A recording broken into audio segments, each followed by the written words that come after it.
Thank you, Mr. Speaker. I thank the Prime Minister for the advanced copy of her statement. The Prime Minister may want to try and sell yesterday's summit as a great success, but to borrow a phrase, the reality is nothing has changed. The Prime Minister says if we reject this deal, it will take us back to square one. The truth is, Mr. Speaker, under this government, we've never got beyond square one. Yeah, exactly. The botched deal is a bad deal for this country. And all yesterday did was mark the end of this government's failed and miserable negotiations. There can be no doubt that this deal would leave us with the worst of all worlds. No say over future rules and no certainty for the future.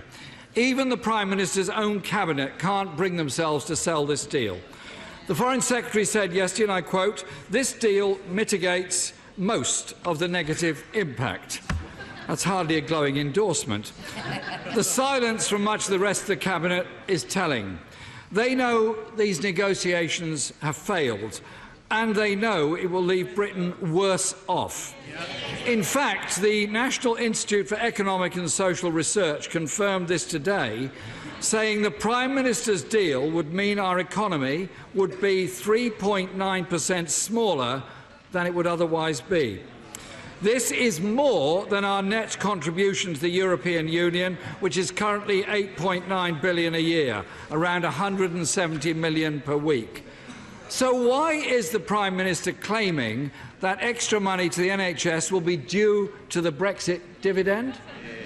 Of course, Mr. Speaker, we look forward to the official Treasury forecasts and indeed the legal advice that this House voted to see nearly 2 weeks ago. Where is it? The Prime Minister's claim this deal takes back control over our borders, money and laws is frankly a fallacy.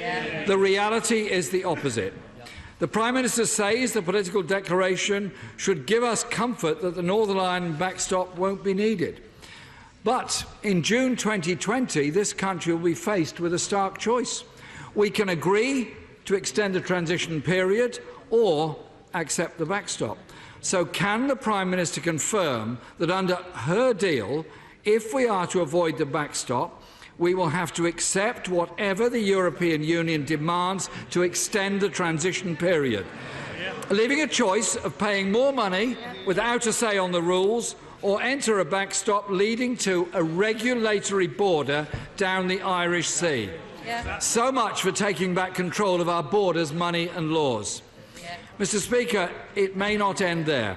The President of France, President Macron, has already made clear what his priorities will be in negotiating Britain a future deal. On Sunday he said, "We will concentrate our efforts in order to obtain access to the British waters before the end of the transition period. And of course, all our fishermen will be protected." Isn't it the case that under the Prime Minister's botched deal, we will have to agree to those demands on access to waters and quota shares if we want to finalise a future trade deal or extend the transition? Breaking every promise the Prime Minister, the Environment Secretary and the Scotland Secretary have made to our fishing industry and our coastal communities. And there was another climb down over Gibraltar at the weekend. Isn't it the case that Spain now has a role over Gibraltar, benefiting from any future relationship? That is still to be negotiated, not something the Prime Minister presented to the Commons last week. Mr. Speaker, in 2 weeks' time, this House will begin voting on a legally binding withdrawal agreement and the vague wish list contained in the political declaration. The Prime Minister would be negotiating that future agreement from a position of profound weakness, threatened with paying more to extend the transition, with no say over our money, laws or borders, and at risk of the utterly unacceptable backstop, which was only made necessary by her own red lines, most of which have since been abandoned by her. Is it not in the national interest for the Prime Minister to plough on when it's clear this deal does not have the support of either side of this House or the country as a whole? Mr. Speaker, ploughing on is not stoic, it's an act of national self-harm.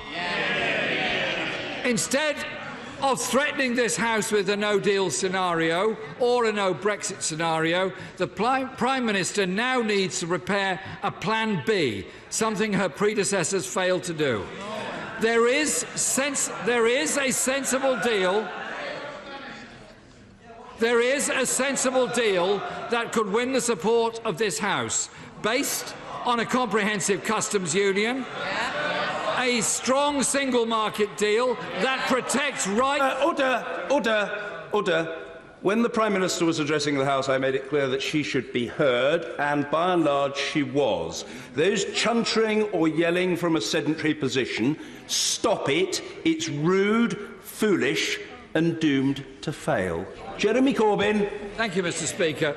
There is a sensible deal that could win the support of this House, based on a comprehensive customs union, a strong single market deal that protects rights at work and environmental and consumer safeguards.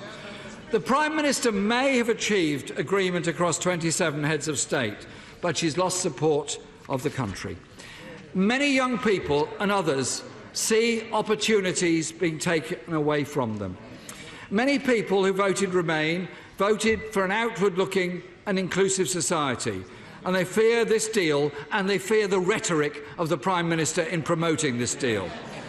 Likewise, many people from areas that voted Leave feel this deal has betrayed the Brexit they voted for. It does not take back control, it will not make them better off, and it will not solve the economic deprivation that affects far too many communities and towns and cities across this country. This deal is not a plan for Britain's future.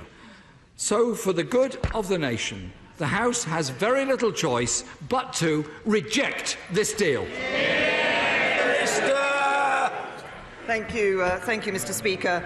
Just to pick up on a number of the points that the right honourable gentleman made, he commented on the Brexit dividend and asked where the Brexit dividend was. We've been very clear that we will be able to use that money that we're not spending to the European Union to spend on our priorities, including the National Health Service.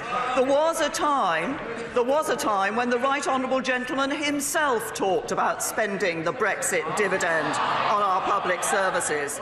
He talks about the backstop and the implementation period being the alternative. Actually, no, we have written in the possibility of alternative arrangements. The key thing is to deliver on our commitment of no hard border between Northern Ireland and Ireland, a commitment which he appeared to dismiss in his response to my statement. We do not dismiss the people of Northern Ireland. We believe it's important to maintain that commitment. He talked about control of borders and said that our deal does not bring control of borders. Well, of course it does, because it brings an end to free movement once and for all. I note that the Labour Party has never been able to actually stand up and say that it wants to bring an end to free movement once and for all, and that's because they're not responding to the real needs and the real concerns of the British people on these issues. The British people want control of our borders, they want an end to free movement. This deal delivers it. He talked about, I was very interested that it now appears to be Labour Party policy to be in both the single market and the customs union. I hear yeses from the front bench.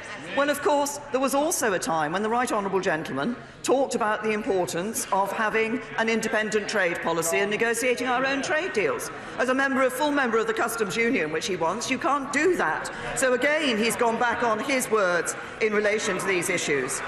He talked about the comments that President Macron made in relation to access to waters, and I recognise that this has raised a question among people about the issue in relation to being in the backstop. But for all of those who are concerned, and indeed for all of those who have commented on this, I think it's important to recall that if we were in the backstop, we would be outside the common fisheries policy, and we would be deciding who has access to fish in our waters. He mentioned Gibraltar. I quoted the Chief Minister of Gibraltar, who made very clear, as I did, that this government stood by Gibraltar and we resisted changes to the withdrawal agreement which the Spanish government wished to make. We are clear that Gibraltar Gibraltar's sovereignty will not change. It has not changed, it will not change, and we are proud that Gibraltar is British. He said, I have to say, and finally he talked about dealing with issues of our economy in those parts of the country where we do need to enhance and improve our economy. And I have to say to him, the one thing that is absolutely clear, the one thing that will never deliver for our economy is his policy on borrowing, taxing and spending. It's a balanced approach to the economy that delivers.